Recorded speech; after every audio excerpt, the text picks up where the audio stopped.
très connu. Donc, maire de Valence, Nicolas Daragon, ministre délégué auprès du ministère de l'Intérieur pour les questions de sécurité, et grand ami de l'Arménie, grand ami de Valence, bien sûr, aussi, et de Bourg-les-Valence, puisqu'on est ici à Bourg-les-Valence.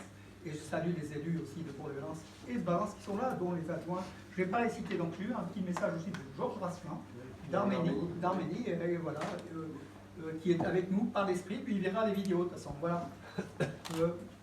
Oui, le maire de Chabreuil, bien sûr, monsieur Albin Panot, qui est là aussi. Voilà, merci d'être venu. Voilà, on va commencer peut-être donc par Nicolas Daragon, Arménal Kapramian, qui est le président du Conseil national arménien de l'Arménie occidentale. Enchanté, monsieur le maire, monsieur le ministre. Madame Lydia Margossian, présidente de la République arménie occidentale, monsieur Garo Ambrosian, consul honoraire d'Arménie occidentale, monsieur Arak Atanjian, membre du gouvernement d'Arménie occidentale, monsieur Grigol Amirzayan, député du Parlement de l'Arménie occidentale et président d'Arménia, messieurs les députés du Parlement d'Arménie occidentale, et surtout, bien entendu, monsieur Georges Eretsian, président des anciens combattants.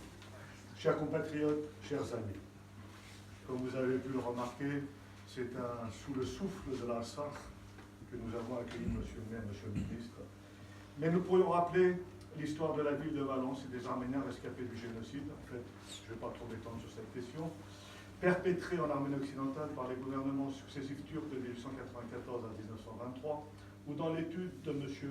Garagnon en 1955, avec 2500 personnes, la colonie arménienne de Valence était en valeur absolue la quatrième de France, après Paris, Marseille et Lyon, et la première en valeur relative, 6% de l'agglomération.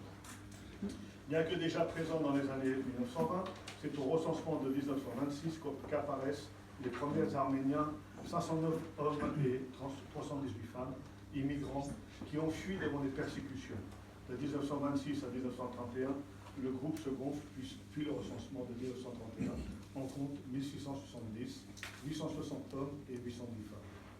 Aussi nombreux sont les témoignages dans la presse locale et nationale, où est présenté comme un exemple de réussite sociale l'intégration des Arméniens de Valence dans les valeurs de la République. C'est pourquoi en 1996, la ville de Valence a décidé de se jumeler avec la ville d'Ijevan en Arménie orientale. Cependant, nos élus valentinois ne se sont pas arrêtés. Et un mois après le centenaire de la commémoration des victimes du génocide des Arméniens, ils ont pris la décision le 18 mai 2015 de signer une charte d'amitié reconnaissant fraternellement la République d'Alsace, qui a toujours fait partie, et qui fait encore partie, j'insiste, de la République d'Arménie occidentale reconnue en 1920 par la France et les puissances alliées et associées, au point où la ville de Valence envisageait un jumelage avec la capitale régionale de Stepanakert. Pourtant, le 13 juin 2019, soit un an avant la guerre de l'Azerbaïdjan contre les Arméniens autochtones d'Alsace, le tribunal administratif annule ces chartes d'amitié, donnant comme un blanc-seing juridique à Bakou pour anéantir les Arméniens d'Alsace.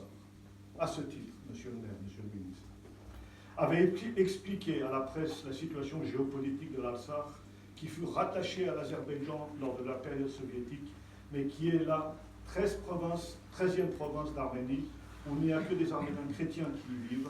Vous imaginez les problèmes que cela pose pour ces Arméniens d'être dominés par l'Azerbaïdjan. Ils vivent sous la pression de l'Azerbaïdjan et aujourd'hui encore, il y a environ un mort par semaine à la frontière arméno-azérie. Et oui, si on fait le compte sur 25 années, vous imaginez. Il y a eu des pogroms qui ont eu lieu dans les années 1990, et tout cela sous le silence de la communauté internationale, alors qu'il y a une évidence, ce droit à l'autodétermination des peuples en est en Alsace, dans un territoire où il y a des élections démocratiques, contrairement au territoire qui les entoure. L'Azerbaïdjan menace tous les pays du monde, toutes les collectivités du monde qui s'associent à la détresse des habitants de l'Alsace, et le président de la région a une position particulièrement ambitieuse en appelant à ce qu'on respecte l'identité de ce territoire et qu'on l'accompagne dans l'autodétermination, et si ce n'est l'indépendance, le rattachement naturel à l'Arménie. Mais les autorités d'Azerbaïdjan n'ont pas tardé à réagir en convoquant l'ambassadeur de France à Bakou. Marlène Mourier et moi-même, disait monsieur le ministre, nous sommes déjà sur la liste noire de Bakou depuis quelques années, et je pense que le président de la région va y figurer aussi. Mais si c'est au prix de la défense des droits de l'homme et de la défense de l'opprimé, le soutien de l'université française en Arménie et la défense de l'Alsa sont des démarches particulièrement remarquables de la part du président de la région. J'en ai pas pour longtemps. Soutien non seulement exemplaire, monsieur le maire, mais aussi indéfectible. C'est pourquoi, permettez-moi, disait monsieur le maire, cette année, le 24 avril 2024, de vous citer une nouvelle fois 1915-2024. 109 ans plus tard, nous commémorons toujours le génocide des Arméniens. Défier l'amnésie, mais aussi dire la vérité. C'est ce qui m'anime chaque année, le 24 avril, en m'inclinant devant la mémoire des 1,5 million de victimes du premier crime de masse du XXe siècle. Le crime d'État.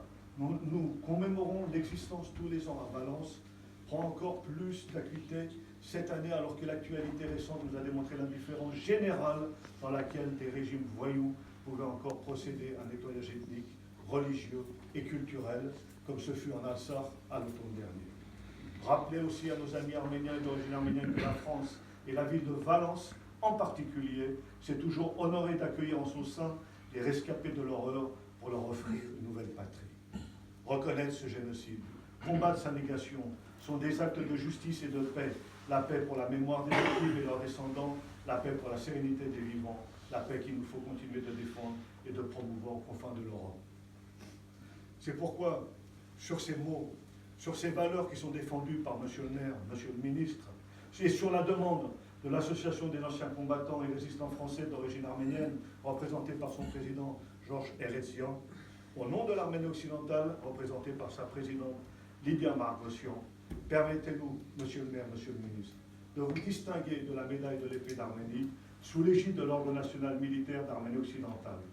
Cette médaille rappelle la formation de la Légion d'Orient sous les couleurs de la France, rebaptisée la Légion arménienne, considérée par Georges Clemenceau, président du Conseil suprême, comme le noyau futur de la future armée arménienne de la République d'Arménie occidentale, fer de lance dans la libération d'actualité de la Palestine, du Liban, de la Syrie, puis de la Cilicie. Donc on est vraiment au cœur du problème. Merci, monsieur le ministre. Merci, monsieur le maire.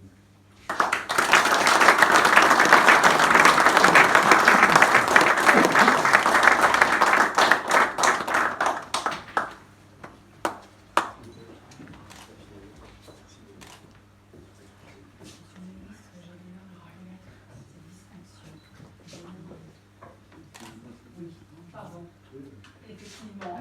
Donc, la nation arménienne d'Arménie occidentale a l'honneur de remettre cette distinction à Monsieur le ministre. Monsieur le ministre, vous vous inscrivez effectivement dans le droit fil du mouvement arménophile de tous ces illustres de la France qui ont fait la France, qui ont fait la grandeur de la France, et nous sommes très honorés ce jour de vous la remettre.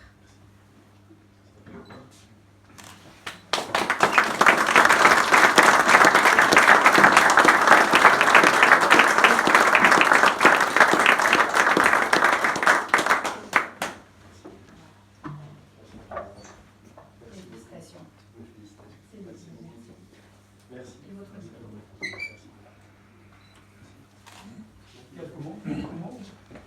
J'ai pas été trop long. 5 minutes. D'accord. Bonsoir.